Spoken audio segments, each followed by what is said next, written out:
ময়লার ছুরিতে ইঞ্জেকশন দেখে চমকে গেল সোহা। বাড়িতে কোনো ডায়াবেটিস রোগী নেই যে তাকে ইনসুলিন দেওয়া লাগে, তাহলে ইঞ্জেকশন এলো কোথা থেকে?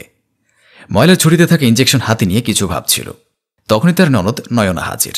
কি খুঁজছো ভাবি? এটা কোথা থেকে এলো? আমাদের বাড়িতে কোনো ডায়াবেটিস রোগী নেই, এটার আমদানি ঘটল কিভাবে? কোথায় দেখি? এত মোটা ইঞ্জেকশন দিয়ে ডায়াবেটিস রোগীদের ইনসুলিন দেয় না, এটা অন্য কিছুর। তুমি এত শত ভেবো না, কেউ হয়তো কোথা থেকে কুড়িয়ে এনে ফেলেছে। কি অবুঝের মতো কথা বলছো? বাসায় কোনো বাচ্চা নেই, থাকলেও বুঝতাম কোথা থেকে নিয়ে এসেছে। বড়রা এসব কোটাতে যাবে কেন? তোমার সাথে ভুলভাল কথা। কেউ তো এনেছে, না হলে কি হেঁটে হেঁটে ফার্মেসি থেকে চলে এসেছে? আচ্ছা, এটা নিয়ে জল খোলা না করি, কোনো কুইলকেনারা যখন খুঁজে পাচ্ছি না, রেখে দেওয়াই ভালো। না, এর রহস্য উদ্ঘাটন না করা অবধি আমি পিছু হাঁটছি না। আমার কিছু একটা খটকা লাগছে, এমন কিছু একটা এই বাড়িতে ঘটছে যা আমাদের অজানা। সোহা গলার আওয়াজ বাড়িয়ে কাজের মেয়ে রোজিনাকে ডাকল। ভাবি ডাকছেন? তোর নাম যদি রোজিনা হয় তাহলে তোকে ডেকেছে। জি ভাবি কন, আমার নামই রোজিনা। এটা ময়লার ঝুড়িতে কি করে আসলো, তুই কিছু জানিস? আমি কইতে পারি না ভাবি, আমিও মাঝে মাঝে ময়লাওয়ালার কাছে ফেলতে গিয়া এই ইঞ্জেকশনটা দেখি। কে ফেলে কইতে পারবো না, কারণ আমি তো দেখি না। তুই আগেও ময়লার ঝুড়িতে ইঞ্জেকশন দেখেছিস? যে ভাবি, 2 থেকে 3 দিন দেখছি। আমাকে বলিসনি কেন? আমি কি কমু, ভাবছি আপনাদের মধ্যে কেউ সুই দেয়, আপনিও বোধহয় জানেন, তাই বলি নাই। তোর বিষয়টা আমাদের জানানো উচিত ছিল। যাই হোক ভাবি, বাদ দেন, এটা নিয়ে পড়ে থাকলে চলবে? বড় ভাইয়া ছোট ভাই এলে তাদের জিজ্ঞেস করেন, এখন এটা নিয়ে ঘাটাঘাটির দরকার নেই। তোমার এটা নিয়ে তো গাছারা ভাব কেন? আমি খুঁজলে কি আমার কোনো সমস্যা হবে? যখন থেকে আমি ইঞ্জেকশনের কথা বলছি তখন থেকে তুমি আমার পিছন লেগে আছো, এটা বাদ দিতে বলছো। ঘটনা কি বলো তো? এখন তো আমার তোমাকেই সন্দেহ হচ্ছে, কোনো ক্রমে তুমি ইঞ্জেকশনের সাথে জড়িত নও তো? কি যাতা বলছো? আমার ইঞ্জেকশনের সাথে সম্পর্ক কি হবে? এখন তুমি কি আমাকে সন্দেহ করছো ভাবি? ভাবি আমার কাম আছে, আমি যাই। হ্যাঁ যা। রোজিনা তড়িঘড়ি করে রান্নাঘরে চলে গেল। সোহা চোখ ঘুরিয়ে নয়নার দিকে তাকাতেই নয়না চমকে গেল। আমার তোমাকে সন্দেহ হচ্ছে, সত্যি করে বলে দাও, এই ইঞ্জেকশনের ঘটনা কি? আমি সত্যি কিছু জানি না, এ বিষয়ে আমার কিছুই জানা নেই। তুমি বেহুদা আমাকে সন্দেহ করছো, এমন কিছুই না, আমি জানলে তোমাকে বলে দিতাম। তাহলে আমাকে এসবে মন না দিতে তাড়া দিচ্ছিলে কেন? যাতে তুমি এসব নিয়ে পড়ে না থাকো। আমার ক্ষুধা লাগছে, দয়া করে কিছু খেতে দাও। সোহা ভ্রু কুচকে কিছু সময় ননদের দিকে তাকিয়ে থেকে ইঞ্জেকশন হাতে নিয়ে উঠে চলে গেল। খাটে আধশোয়া হয়ে আনমনে কিছু ভাবছে সোহা। অপূর্ব কাজ থেকে এসে ফ্রেশ হয়ে তার পাশে বসল। কি ব্যাপার, আসার পর থেকে দেখছি তুমি আনমনে কি ভাবছো? আমি এসেছি সেদিকেও তোমার নজর নেই? একটা সিরিয়াস বিষয় নিয়ে ভাবছি, বিষয়টাকে মাথা থেকে বের করে দিতে পারছি না।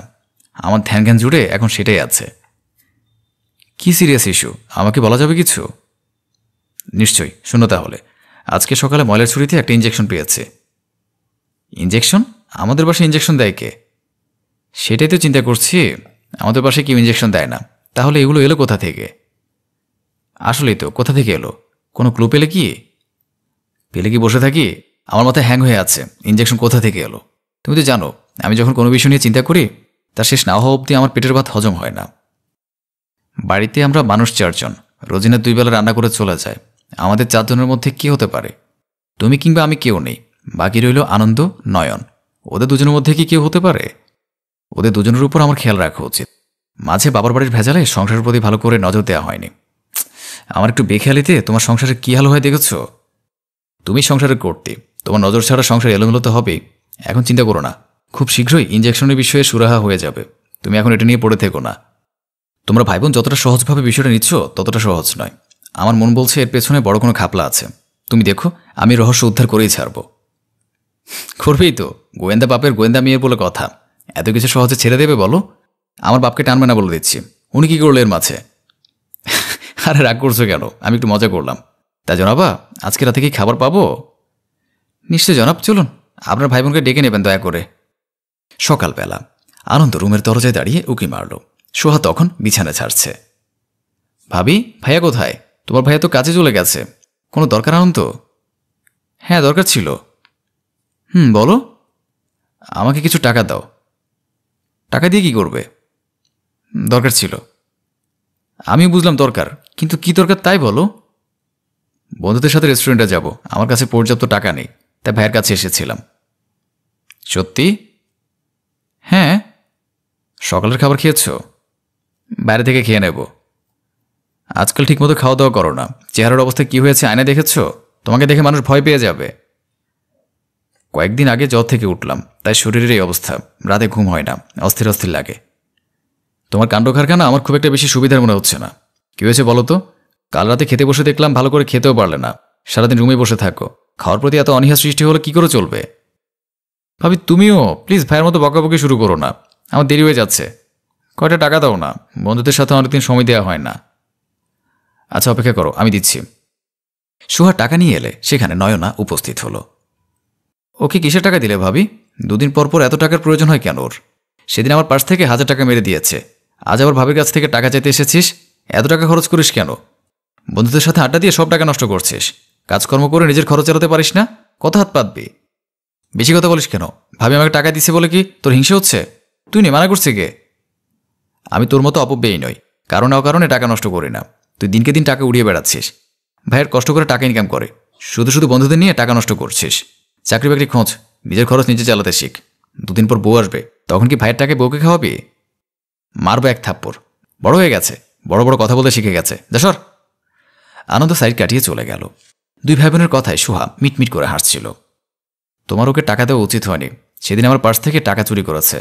তুমি পরশু বাবার বাড়িতে ছিলে, সেদিন ভাইয়ের থেকে টাকা নিয়েছে। ও এর মধ্যে আরও টাকা নিয়েছে? হ্যাঁ, তোমাকে কি বললাম, এ সপ্তাহে এই নিয়ে 4 বার টাকা নিল। এত টাকা দিয়েও কি করে?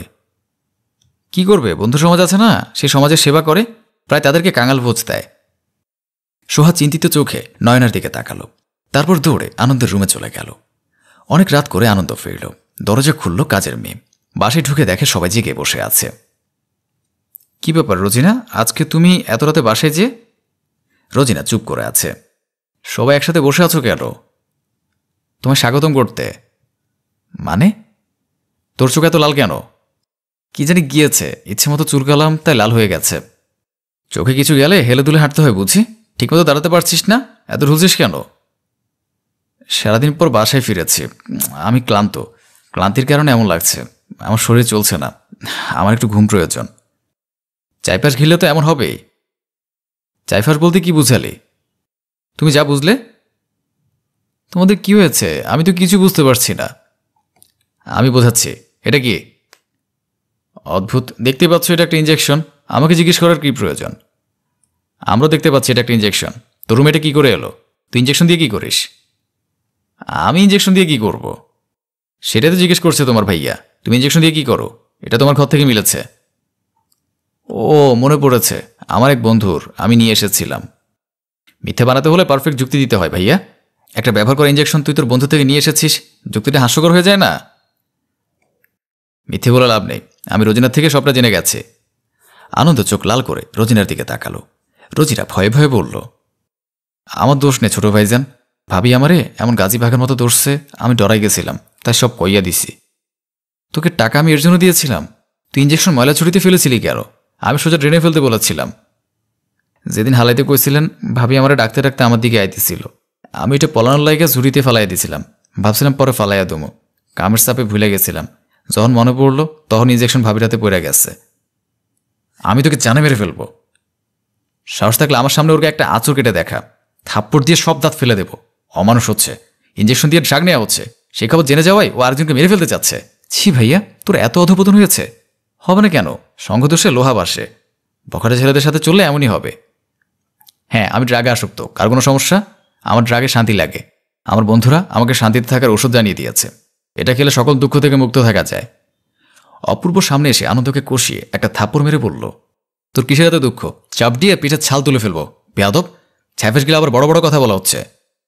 আমার কোনো দুঃখ নেই, এসব নিলে ভালো লাগে তাই নেই।